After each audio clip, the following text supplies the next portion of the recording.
Hello everyone, welcome back to Scented Moments channel. I'm João Lima and today I want to talk about the fragrance niche house of Parfums de Marly, created in 2009.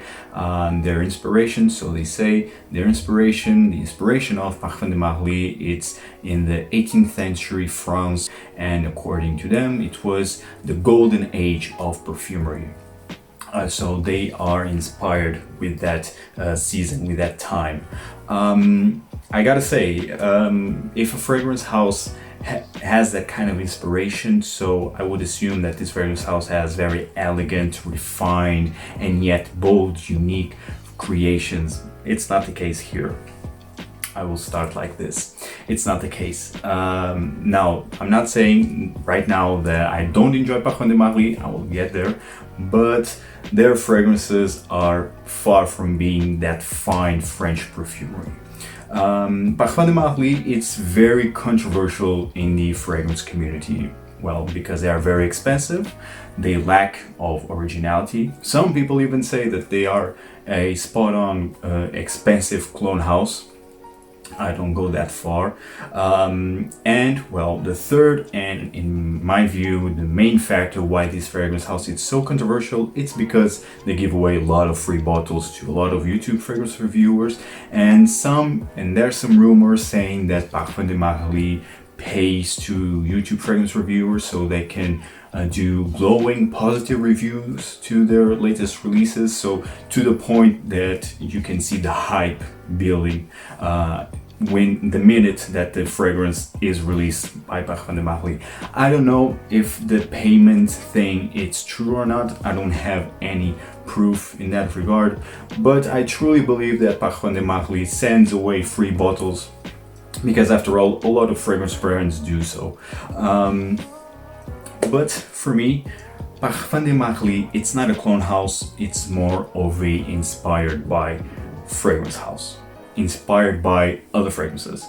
What's the difference? For me, a clone house, it's strictly a fragrance. I don't know if it's even a fragrance house, to be honest, but well, it's a clone house, and the clone house just want to mimic a popular fragrance DNA in a affordable price.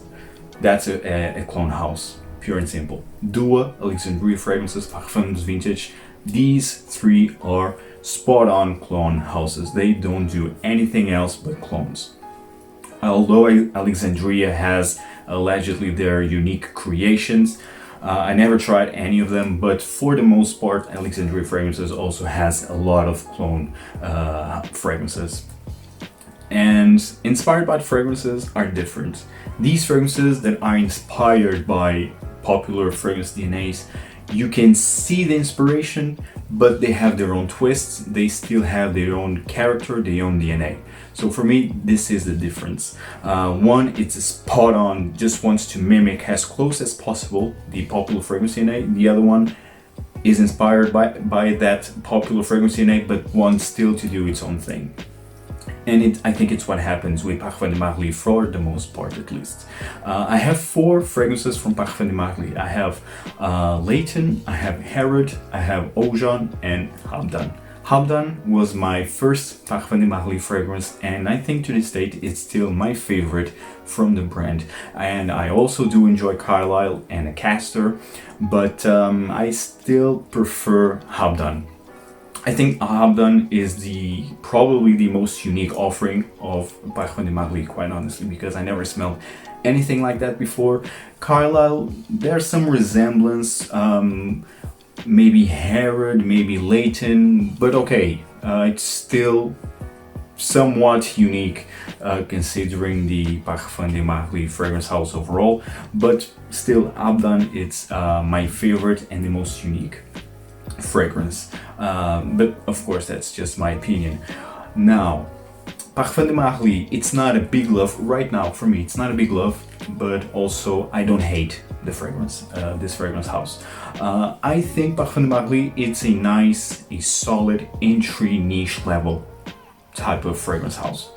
If you want to discover niche fragrances, if you are in the point of your journey where you want to start to dive into niche perfumery, I think Parfums de Marly, it's a great entry. They are very likable, they are very mainstream, so I think Parfums de Marly, it's a fantastic niche entry level type of fragrance house. That's why, for example, when I purchased, I have here, when I purchased Habdan, I was blown away. When I purchased Oajan, Herod, Layton not that much, but at least Habdan, Oajan, and Herod. When I purchased these three fragrances, I was blown away. Oh my god, like these are so good. They are so unique, so sweet, and I have a sweet tooth. They are sweet, they last a long time, and they are so likable. And that's why back then, Parfums de Marly was one of my favorite niche houses. Not right now, because right now I'm in a more advanced journey where I just want to discover under the radar, more daring, more unique niche fragrances. And the same happens in the designer side. I still enjoy designer fragrances. I just enjoy fragrances overall. And right now I just want to discover more under the radar, more obscure fragrances, either in the niche, indie, or designer side. So that's why Parfums de Marly, it's a bit played out for me. Not saying that I don't enjoy them. Of course I still do enjoy them. But if you will ask me, when was the last time you were Habdan? Last year. When was the last time you were Layton? Last year. So it's the thing, I don't gravitate towards Parfums de Marly as much as I once did in the beginning in my journey, but it's normal because your taste develops, your curiosity develops, you want to discover more and more, not that talked about brands, so it's part of the journey. Again, it's a nice entry-level niche house, yes it is, but it's not fantastic, it's not amazing, it's not unique, very overpriced. You still smell amazing if you want to smell good, and they all perform incredibly well. If you want those type of fragrances, sweet, more loud fragrances, I think Parfums de Marly, it's a solid house in that regard. Now, if you are looking for sophistication, if you're looking for elegance, transparency, natural feel, no, you will not find it here, not at all. So overall, I don't have anything against Parfums de Marly. I don't hate them, but I also don't love them. They are an okay fragrance brand at this moment of my journey.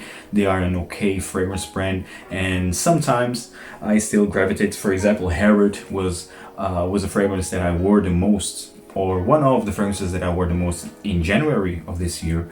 So you also have that. Sometimes I just want to smell amazing and still somewhat unique, because Parfums de Marly fragrances in the fragrance community, it's not unique, but outside the fragrance community, it's unique. You also have Godolphin, which is quite similar. It's very inspired by Tuscan leather, but so are hundreds of other fragrances, and they are not clones. They are just inspired by Tuscan leather, because then they have their own twists, they have their own DNAs.